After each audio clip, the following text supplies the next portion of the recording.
All right, Lindsay, what's in your lens? Okay, let's talk about it. The U.S. economy isn't in a recession yet, and hopefully it won't be. But according to Moody's Analytics chief economist Mark Zandi, the number of industries cutting back on headcount is concerning. Meanwhile, Americans are struggling, grappling with debt, the rising cost of living, and a general sense that their dollar just isn't going far enough. And they're not just blaming, quote, the economy in the abstract. 6 out of 10 Americans say the Trump administration is driving up their cost of living, according to a new Morning Consult poll. But there's one person who doesn't seem to be feeling the pinch. He's spending millions of dollars and accepting literal gold gifts, President Trump, which feels wildly out of touch with everyday Americans. Last week, Donald Trump received a glass disc with a 24-karat gold base from Apple CEO Tim Cook. Earlier this year, he accepted a $400 million jet from the Qatari royal family, worth over 100 times more than all foreign gifts given to the U.S. presidents combined since 2001.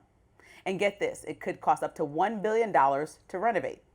He also reimagined the Oval Office, drenching it in gold from the stars surrounding the presidential seal on the ceiling to the statuses on the fireplace mantle. And it emerged last week that Trump intends to build an enormous $200 million ballroom for hosting official receptions. One of the biggest White House projects in more than a century. Let's take a look in his words. So we'll start in 2 months, maybe 2.5 months, and we'll have it completed in less than 2 years. Wow. It's a very incredible structure. I mean, a lot of it's the interior work. It's going to be beautiful. I'd rather, because normally I could build a building like that in 4 or 5 months, but it's very intricate inside. It's beautiful. Right. Beautiful. The best marbles. The best marbles. And who's paying for this? Well, White House officials say Trump and, quote, unspecified donors. I mean, if it's a gift, it could raise both ethical and legal questions, potentially violating the Foreign Emoluments Clause of the U.S. Constitution or the Foreign Gifts and Decorations Act, which exists to block this type of thing.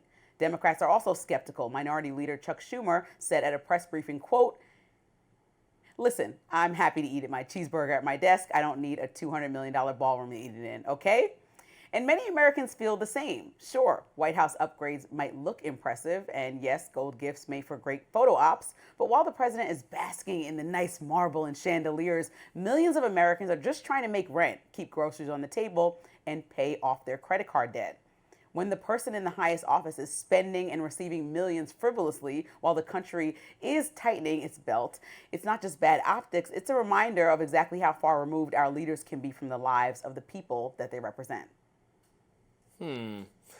But, Lindsay, there's no connection between the economic situation and Trump receiving gifts and spending his own money to renovate the White House, to build a ballroom. He is also paying for that. asking people, what is it, on Cash App? For that. On Cash App to help bring down the debt? Yeah, why doesn't he put $1 billion towards the debt? If Democrats... Because he raised it so much with this big, beautiful bill, why doesn't he pay down the debt? If Democrats were going to be building this ballroom, it would be wildly over budget. It would take forever to build it. They would raise your taxes and mine to pay for it, and it still wouldn't get built. So we're getting what would happen. Random donors. We're getting random donors from other places, like we got that Qatari jet with no favors, no string attached. Now we're getting $200 million from random, unspecified donors, and we're expecting that they want nothing in return. Not one thing.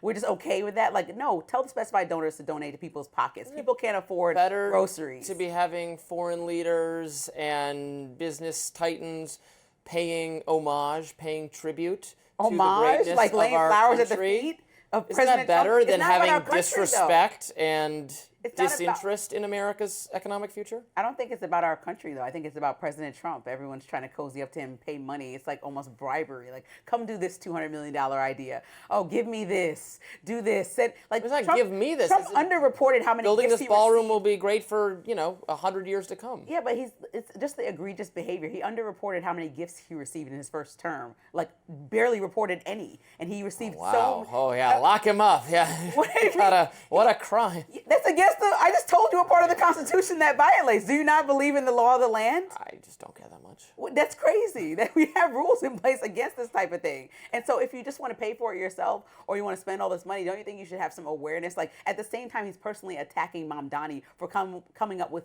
solutions that Mamdani believes are effective to bring the cost down for regular Americans. But Mamdani's solutions are not effective. Yeah, but Trump is not providing any solutions that are actually bringing the cost down. Americans feel tighter. I read that poll in the beginning on purpose to say that Americans are now blaming him, not Biden, for how they're feeling about the economy. They're blaming him. So what are you going to say? The response to that is $200 million ballroom to dance around with other rich people. Like, what? Give me an answer. No, everyone's confused. Everyone is confused about the way forward and how to relax the stress of how much things are costing. It's Trump's economy now. You're right. I would advise policies, some of which Trump is pursuing, some of which he is not. The big, beautiful bill was obscene, and we need to cut spending, and we need to reduce taxation, and we need to not do tariffs, or at least not have permanent in-place tariffs to try to do industry here. That doesn't make any sense. So some of the economic policies of the president I support, some I don't support. I'll say the economy, though, we did add fewer jobs, and that was sad panda about that. I think that does have to do with tariffs. Again, tariffs not a great idea. We should try to move away from them. Those are his two key legislation pieces that we did, have really good, the stock market doing really well lately, tech stocks doing great. The business community innovators in America are responding well to the Trump economy, and that is going to pay dividends down the line. There's good economic forecasting based on what's happening. So the market is confident in Trump's approach, and that will eventually reflect itself in the prices and the job opportunities. Yeah, is it perfect? Absolutely not. I would recommend somewhat different policies than what Trump is pursuing because I am not a sycophant who always agrees with Trump no matter what he does. That's not me. We should not do the tariffs. We should have good trade relations with the rest of the country. Now, he sees the tariffs as that's how we're going to get to the good trade relations, which fine.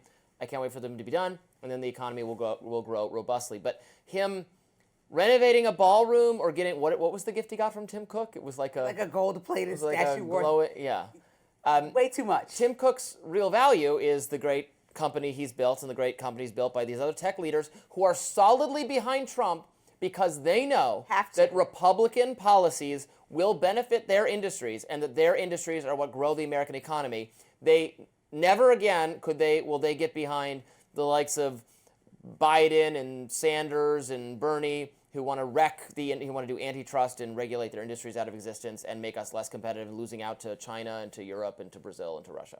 When you talk about Tim Cook and his relationship with President Trump, when you talk about the stock markets and the markets fluctuating and how the average American, you sound like Charlie Brown's teacher. Just wah, wah, wah, like that. That is ridiculous. Like no one is invested in the stock market right now. Nobody of the average American who's suffering and talking about these groceries that I just brought up, the poll that the Morning Consult did, these are not people that are like, oh yeah, let me see how my dollar grows because I have money to spare right now. They're people that are aspiring to possibly invest in the stock market, but they have no leisurely funds to spend. And so what I'm saying is that the president is the highest office, and when he's criticizing somebody like Mamdani who's offering policies that people think may help them, even if he disagrees, what's your solution? Because you named his two biggest legislation pieces outside of immigration, maybe three. But so we're not talking about immigration, we're talking about the big beautiful bill and tariffs, and people say that those directly are the reasons why the economy is not doing great. Deregulate, cut taxes, have more he's not doing a great job. So at the same time spending frivolously, those mirroring things and not sit well with the average American, and talking about how the markets are doing and how Tim Cook has given him some gifts because some agreement they have because he likes him. That's good for Tim Cook, but the average American doesn't feel that way. Maybe we can have an average American goes for a dance in the ballroom day or something. They're never going to be invited also to this $200 million ballroom. Well, up next, Andrew Cuomo is also attacking Zohran Mamdani. More Rising right after this.